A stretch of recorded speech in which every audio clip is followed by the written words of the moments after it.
Bertemu kembali dengan kami dari komunitas Membangun Positivity. Kali ini topik kita adalah imun sistem dan pandemi masih panjang. Apa yang telah diprediksi di awal tahun 2020 saat pandemi mulai merebak di seluruh dunia terbukti benar, bahwa pandemi ini bakal panjang sekali. Sejak merebak di akhir tahun 2019 lalu, sekarang 2 tahun telah berlalu. Namun, COVID-19 masih terus mengancam di beberapa tempat tertentu di dunia. Para ahli juga memprediksi beberapa hal yang mungkin terjadi di 2022. Satu, meski varian Omicron tidak seganas Delta, namun Omicron lebih menular. Jika di saat yang sama ada ribuan atau ratusan ribu orang terinfeksi, maka health system akan runtuh dan itu membahayakan masyarakat. Kita lihat sekarang di Indonesia Omicron juga sudah merebak. Masih akan ada beberapa varian baru dari virus corona yang bakal muncul di tahun 2022 ini. Mungkin saja varian baru itu bakal lebih ganas dari varian Omicron yang sekarang sedang merebak. 4. Mungkin saja varian baru itu bakal seganas varian Delta atau lebih ganas lagi. Jadi semua harus bersiap untuk segala kemungkinan. 100 tahun lalu pernah ada pandemi yang serupa, yaitu pandemi Spanish flu. Tidak seperti pandemi COVID-19, pandemi Spanish flu cepat berlalu. Dimulai di bulan Maret 1918, lalu berakhir di bulan April 1920. Ini ada linknya, bisa dibaca di sini. Apa penyebab cepat berakhirnya? Kebanyakan ahli berpendapat tidak adanya vaksin saat itu membuat herd immunity lebih cepat tercapai. Namun dengan mengorbankan 50 juta orang di seluruh dunia, bahkan mereka yang muda dan sehat. Di Pulau Jawa sendiri dilaporkan ada 2 juta orang mati karena pandemi Spanish flu. Sementara itu, tidak ada informasi yang pasti tentang jumlah korban di pulau lain.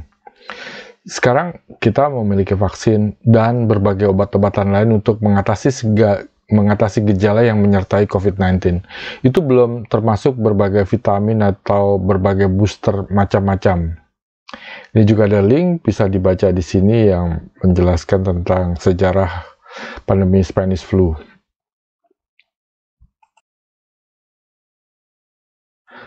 Setidaknya sudah 3 dekade terakhir, sebuah sains baru berkembang amat pesat, yaitu neuroscience. Sains ini mengkaji fungsi otak dan kaitannya dengan berbagai aspek kehidupan kita, termasuk juga kesehatan tubuh, bahkan juga imun sistem. Siapa sangka, sains menemukan saat fungsi otak berjalan dengan baik, maka imun sistem pun ikut meningkat dalam menghadapi berbagai macam penyakit, termasuk COVID-19. Komunitas Membangun Positivity sejak September 2019 telah mempromosikan apa yang telah ditemukan oleh sains itu. Positivity adalah sebuah kondisi otak saat berfungsi maksimal yang kemudian berakibat imun sistem pun juga ikut menjadi maksimal, sehingga menjadi modal yang bagus dalam menghadapi pandemi sekarang ini yang masih akan panjang berakhirnya. Meski apa yang ditemukan sains itu bukan terlalu baru, namun nampaknya sulit untuk mempopulerkannya sebagai cara ilmiah untuk mendongkrak imun sistem dalam menghadapi ancaman COVID-19. Jika kita lihat di berbagai media, tetap saja cara mendongkrak imun sistem terus dibanjiri dengan cara lama, bukan cara baru. Kata positivity dipopulerkan oleh beberapa neuroscientist, diantaranya adalah Shawn Achor. Kata positivity digunakan untuk menggantikan kata happiness yang terlanjur memiliki definisi yang terlalu luas. Itu bisa dilihat melalui Google. Sepanjang tahun 2020-2021 kemarin, komunitas Membangun Positivity cukup rajin mempromosikan hal itu, termasuk ke dalam beberapa diskusi online yang 6 bulan terakhir ini diselenggarakan setiap minggu sekali. Karena pandemi masih akan panjang, maka komunitas Membangun Positivity akan terus mengangkat topik itu. Sebagaimana sudah disebut sebelumnya bahwa positivity adalah fungsi otak yang membaik sehingga lebih cenderung pada kebajikan, lebih cerdas, lebih mampu menemukan solusi, lebih produktif, dan tubuhnya lebih sehat karena imun sistem menguat. Sains telah menyediakan formula untuk menghasilkan positivity yang besar itu, yaitu melalui 6 cara. 1. Meditasi, 2. Bersyukur, 3. Berbuat kebajikan, 4. Membangun relationships, 5. Olahraga, 6. Makanan yang baik. Mengenai ini sudah disampaikan beberapa kali dalam beberapa video atau tulisan, juga diskusi online. Semua berdasarkan pada apa yang ditemukan oleh riset sains. Jadi jika ingin mengetahui lebih dalam mengenai 6 jalan itu, bisa melihat kumpulan video kami sebelumnya atau tulisan kami sebelumnya. Lihat link ini. Perlu diingat bahwa cara yang paling signifikan untuk memperoleh hasilnya adalah sesuai dengan urutannya. Jadi meditasi adalah yang paling bagus meski itu tidak mudah. Mengenai meditasi sudah dibahas beberapa kali oleh komunitas membangun positivity dalam beberapa tulisan dan diskusi atau video. Sekarang diskusi kita kali ini ingin fokus pada bagaimana meditasi menghasilkan imun sistem yang lebih baik. Tentu di antara kita ada yang punya teman, saudara, atau keluarga yang terlihat sering terkena flu berat, yaitu yang sembuh setelah beberapa hari. Tapi ada juga yang terlihat selalu sehat atau tidak pernah sakit. Saya adalah salah satu orang yang bisa menjadi contoh. Sebelum tahun 2015, saya sering sekali terkena flu, batuk, sariawan, sakit kepala, bahkan yang terparah itu sering terkena radang usus. Tampang saya terlihat sehat waktu itu, padahal sakit-sakitan. Menurut sains, saya waktu itu tidak memiliki imun sistem yang bagus. Nah, setidaknya ada 4 tanda bahwa imun sistem kita tidak bagus. 1, 3 kali setahun terkena flu berat, yang tadi saya sebut sembuh setelah beberapa hari.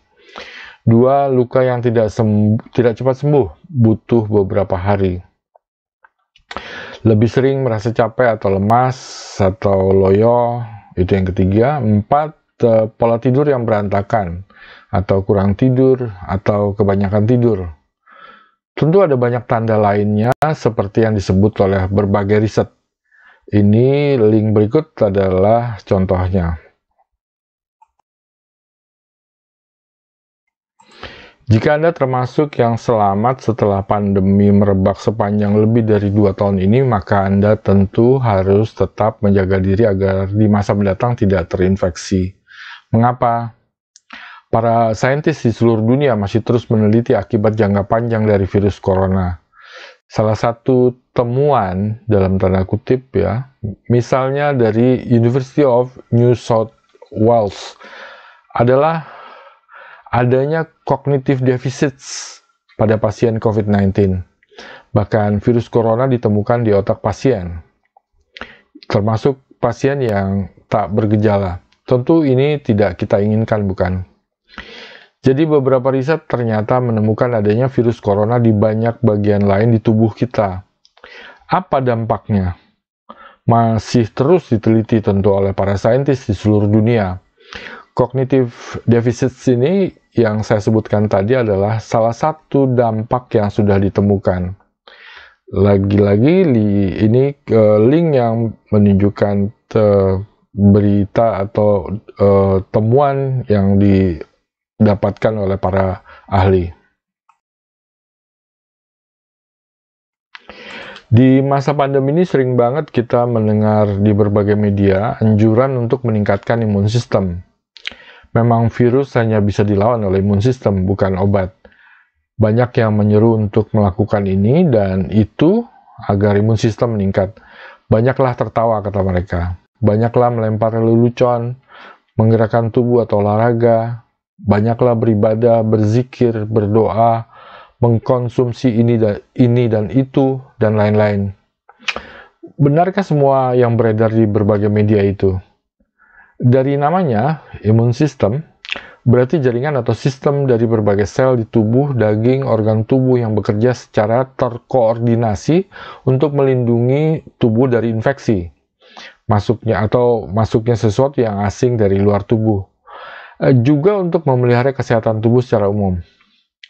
Tubuh manusia adalah tempat yang bagus untuk hidup, tumbuh, atau berkembangnya berbagai bakteri, virus, jamur, hingga parasit. Sehingga dibutuhkan imun sistem yang bekerja melindungi tubuh kita dari masuknya berbagai tamu atau mikroorganisme asing itu.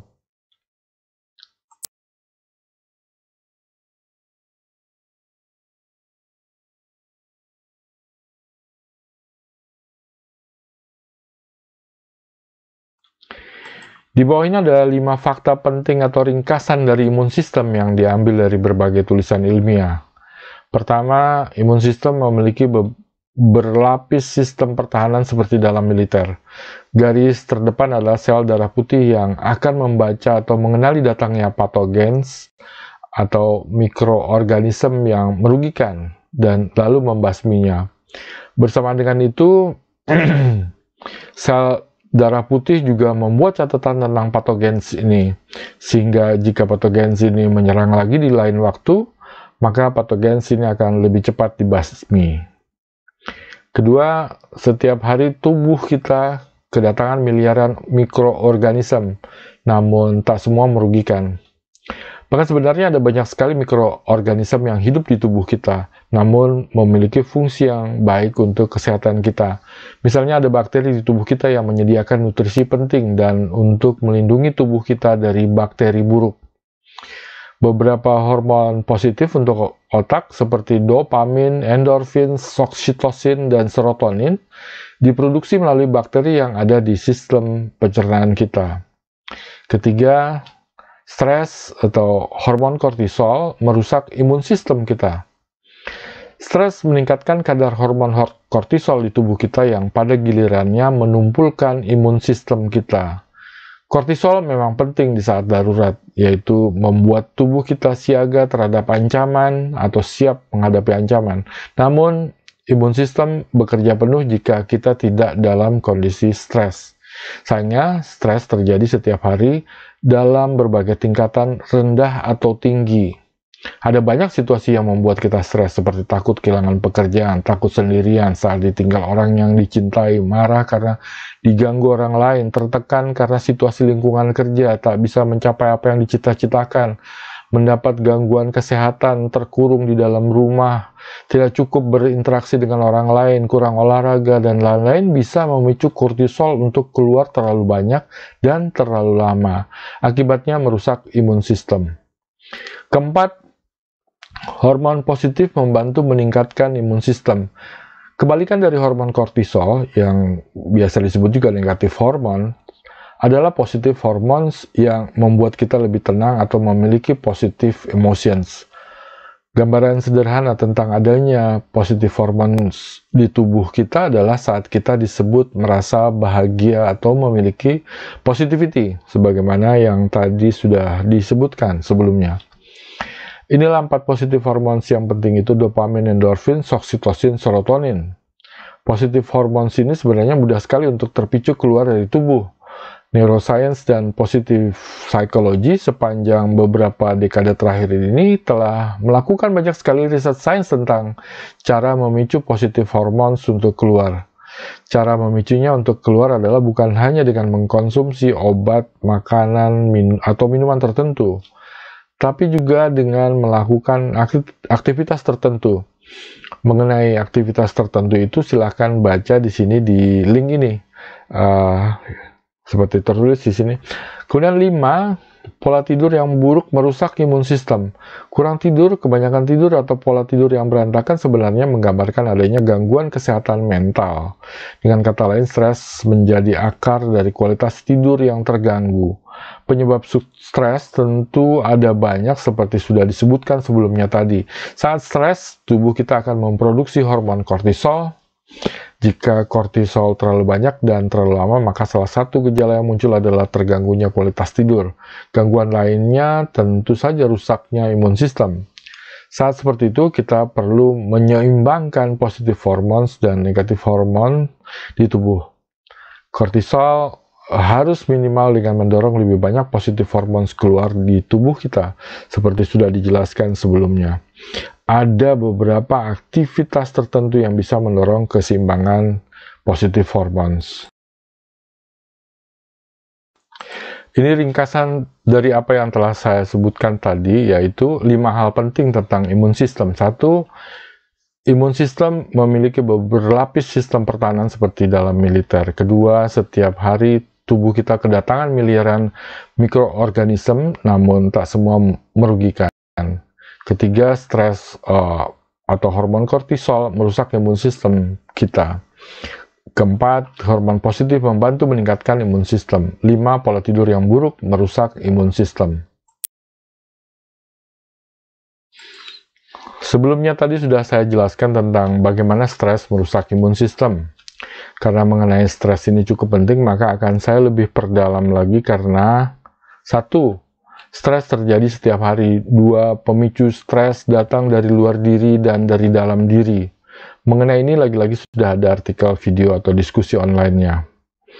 Ketiga, ada cara baru menurunkan tingkat stres yang ditemukan oleh neuroscience dalam beberapa dekade terakhir. Keempat, menangani stres yang dialami pasien COVID-19 masih belum populer. Imun sistem tentu saja bisa ditingkatkan dengan berbagai cara, misalnya dengan mengkonsumsi makanan dan minuman yang baik. Demikian juga dengan menambahkan vitamin atau ramuan tertentu, juga obat-obatan. Olahraga juga memiliki efek meningkatkan imun sistem karena memberi efek positif pada tubuh dan mental. Tak ketinggalan juga vitamin D yang diperoleh dari matahari. Jadi ada banyak sekali faktor yang bisa meningkatkan imun sistem.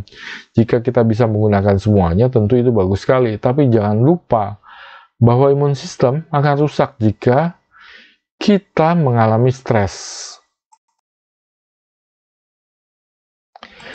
Kita memang mudah lupa bahwa imun sistem kita bisa rusak karena stres, apalagi stres yang berkepanjangan alias tak pernah diatasi. Stres merusak organ-organ vital. Tentu ini maksudnya adalah merusak tanpa kita sadari atau tanpa terlihat gejalanya. Beberapa ahli mengatakan seharusnya stres disebut disease karena treatable atau bisa diatasi seperti mengatasi penyakit. Oleh karena itu, sudah seharusnya kita memiliki cara agar bisa menghindari stres atau memiliki cara untuk menurunkan tingkat stres yang sudah terjadi. Kita harus mempelajari apa saja yang bisa membuat kita stres, sehingga kita bisa menghindarinya atau menurunkan tingkatnya. Bahkan kita juga harus mempelajari apa yang bisa mengubah stres menjadi ketangguhan mental, sehingga imun sistem kita tidak terganggu. Neuroimunologi itu sebuah sains baru. Jadi kalau neuroscience mengkaji otak, maka imunologi mengkaji imun sistem. Jadi neuroimunologi adalah sains yang menggabungkan sains tentang otak atau neuroscience dengan sains tentang imun sistem atau imunologi. Sains ini semakin marak dikaji setelah virus corona merebak di seluruh dunia. Ingat, central nervous system atau otak itu rumit. Begitu juga imun sistem. Disebut sistem karena terdiri dari banyak sekali bagian yang saling berinteraksi dengan kerumitan yang tinggi. Tingkat fungsi otak ternyata berkaitan dengan tingkat imun sistem. Kita sudah sampai di bagian akhir, yaitu pelihara imun sistem kita dengan meditasi. Sebenarnya sudah terlalu banyak riset yang dibuat untuk melihat kaitan meditasi dan imun sistem.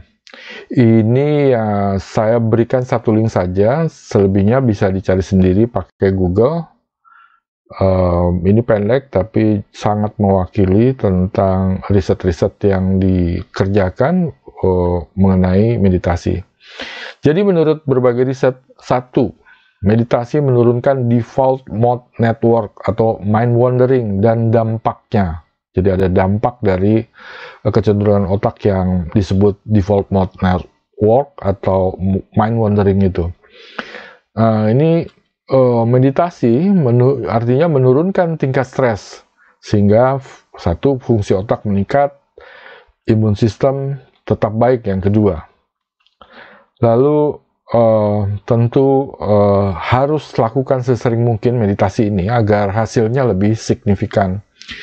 Lakukan dengan disiplin di waktu yang tertentu, bangun tidur misalnya sesaat sebelum makan siang dan makan malam, sore hari saat berakhir jam kerja, dan sebelum tidur, serta ditambah di saat ada kesempatan, kapanpun itu, meski itu cuma 1 menit atau kurang. Kemudian yang terakhir, mengenai teknik atau cara meditasi ini, silakan menyimak beberapa tulisan dan video serta diskusi online yang telah kami buat sebelumnya. Bapak dan Ibu, sekian. Salam sehat untuk semuanya.